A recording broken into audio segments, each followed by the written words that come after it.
విజయనగరం సమీపంలో ఒక చిన్న పల్లెటూరు ఉంది. ఆ పల్లెటూరులో ఒక గ్రామదేవత ఉంది.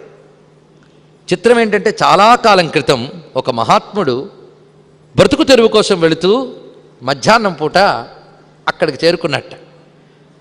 ఆ అరుగు మీద కూర్చున్నాడు. చిన్న ఆలయం అరుగు మీద కూర్చున్నాడు. మధ్యాహ్నం వేళ అయింది, ఆకలిస్తుంది. అప్పటికే తాళం వేసి వెళ్ళిపోయారు పూజారులు. లోపల ఏమైనా దొరుకుతుందేమో, ఎవరైనా ఉన్నారేమో అనిపించింది. కుతూహలం ఒకటి ఉంటుంది ఎలాగోను. లోపల అమ్మవారిని ఎలాగో చూడలేదు, ఏదైనా రంధ్రంలోంచి చూద్దామా అని చూసేటండి. ఆ తలుపుకు ఒక చిన్న రంధ్రం ఉంది. ఆ రంధ్రంలోంచి కనబడిందిట.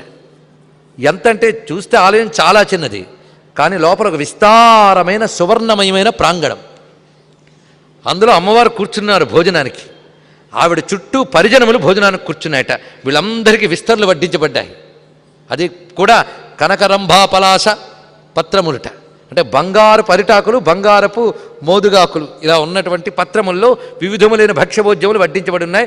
అమ్మవారు ప్రముఖ స్థానంలో కూర్చొని తినబోతూ ఒక చెలికత్తికి చెప్పిందిరా, వాడెవడో కన్నంలో చూస్తున్నాడు, వాడికి ఒక విస్తరి ఇచ్చిరా అన్నదండి. అదిరిపోయాడు అతడు. ఒక ఆమె బయటకు వచ్చి విస్తరి ఇచ్చి జాగ్రత్త అని చెప్పిందిట. అది తిన్న తర్వాత వాడు జాగ్రత్తగా అమ్మవారిలోనే లీనమయ్యాడు. ఇప్పటికీ ఆ క్షేత్రం అక్కడ చెప్పబడుతున్నది. జామి అనే పేరుతో విజయనగరం దగ్గర ఉంది. ఇదొక లిఖించబడిన ఒక ఆధారం. ఇది ఇలాంటివి ఎన్నో ఎన్నో ఉంటాయి. ఉదాహరణకు చెప్పాను, కానీ ఈ పరిధిలో ఉంటుందా? ఇంత చిన్న బొమ్మలో భగవంతుడు ఉంటాడా? ఇక్కడ యంత్రం పెడితే ఉంటుందా? మీరు నేను ఉండలేం, కానీ దేవత ఉండగలదు అక్కడ.